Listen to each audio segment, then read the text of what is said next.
Hello friends, here I am Jyoti who welcomes you to our YouTube channel. I hope you all are doing well. तो friends आज हम इस video में कुछ injections को deal करेंगे उनके category wise. Before that I request with you all, before taking any medicines please first consult with your doctor. This video is only for knowledge purpose. और अगर आपको इन इंजेक्शंस को डिटेल में जानना है तो मैंने ऑलरेडी वीडियो अपलोड कर दी अपने चैनल पे. साथ ही मैं लिंक प्रोवाइड कर दूँगी डिस्क्रिप्शन में, तो आप देख सकते हैं. So now not wasting our time, let's start our video. तो फ्रेंड्स आज हम सबसे पहले बात करेंगे एंटीबायोटिक इंजेक्शंस के बारे में, जो कि यूज़ किया जाता है वेरियस बैक्टीरियल इन्फेक्शंस के ट्रीटमेंट के लिए इन डिफरेंट बॉडी पार्ट्स में. लाइक एग्जांपल लंग्स में निमोनिया हो गया, कुछ जॉइंट्स और बोन्स के इन्फेक्शंस देखने के लिए मिलते हैं. यूरिनरी ट्रैक्ट में यूटीआई हो गया which is urinary tract infections. And in brain that is meningitis. कुछ ये बैक्टीरियल इन्फेक्शंस हो गए, साथ ही कुछ अदर जो माइक्रोब्स होते हैं, माइक्रो ऑर्गेनिजम्स हो गए, bacteria, virus, fungus, protozoa, parasites, इनसे भी जो इन्फेक्शंस कॉज होते हैं उनके लिए भी हम एंटीबायोटिक इंजेक्शंस का यूज़ करते हैं. सो सबसे पहले हमारा फर्स्ट एंटीबायोटिक इंजेक्शन है जेंटामाइसिन, सेकेंड अमीकासिन, थर्ड सेफ्ट्रिऑक्सोन. सेफ्ट्रिऑक्सोन जो इंजेक्शन होता है उसको हम बिफोर अप्लाई करने से पहले पेशेंट में हम उसको एलर्जी टेस्ट करते हैं कि अगर कोई हिस्ट्री में हाइपर सेंसिटिविटी होगी या फिर प्रेजेंट में कोई हाइपर सेंसिटिविटी है इस इंजेक्शन्स को लेके, तो फिर हम ये मेडिसिन रिजेक्ट कर देते हैं, इंजेक्ट नहीं करते. तो फ्रेंड्स अब हम बात कर लेते हैं अपने सेकेंड इंजेक्शन की, जो कि है इंजेक्शन गैस्ट्राइटिस. नेम से पता चल रहा है ये स्टमक से रिलेट कर रहा है. इस कैटेगरी में हम उन इंजेक्शंस को रखते हैं जो कि एक्सेस एसिड प्रोडक्शन को रिड्यूस करने का काम करते हैं.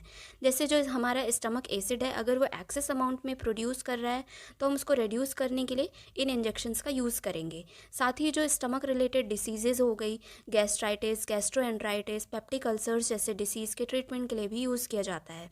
और साथ ही जो GERD की कंडीशन होती है, गैस्ट्रो ईसोफेजियल रिफ्लक्स डिसीज़, जिसमें जो एसिड है स्टमक एसिड वो बैकफ्लो हो जाता है ईसोफेगस में, उसके भी ट्रीटमेंट के लिए यूज़ किया जाता है. फर्स्ट इंजेक्शन आता है अपना रेनेटिडिन. रेंटेक इसका फेमस ब्रांड नेम होता है. यूज़ किया जाता है स्टमक और इंटेस्टाइन के अल्सर्स के ट्रीटमेंट के लिए. साथ ही ये प्रिवेंट करता है अल्सर्स को रिक्रिएट होने में. सेकेंड पेंटोप्राजोल, पेंटोसिड भी नाम से जाना जाता है.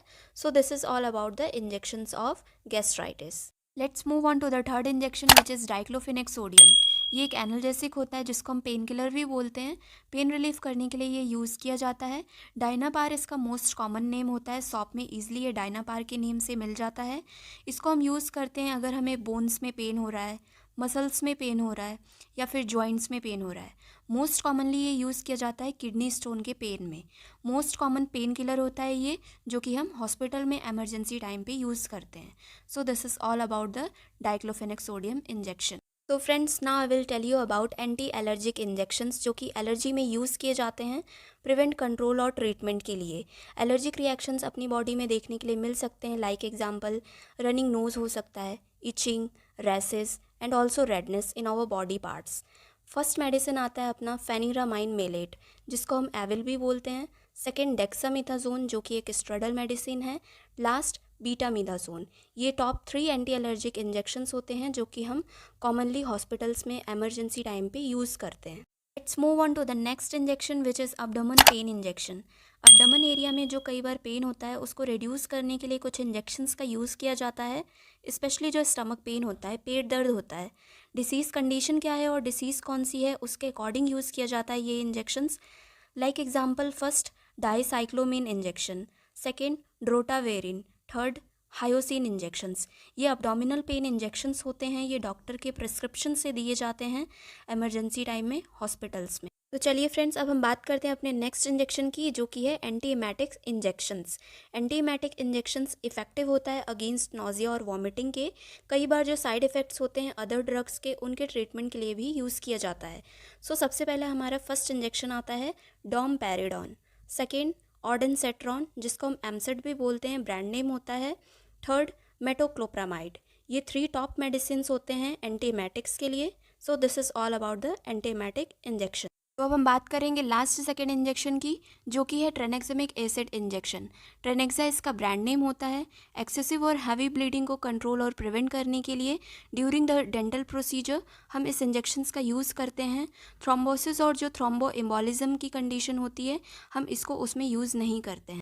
तो फ्रेंड्स हमारा लास्ट इंजेक्शन आता है मिकोबालामिन इंजेक्शन, जिसको हम विटामिन B12 इंजेक्शन भी बोलते हैं। न्यूरोकाइंड इसका पॉपुलर ब्रांड नेम होता है। डेफिशिएंसी जिसको होती है विटामिन B12 की, या फिर एनीमिया हो गया या फिर डिस्कम्फर्ट हो गया, उस केस में ये यूज़ किया जाता है।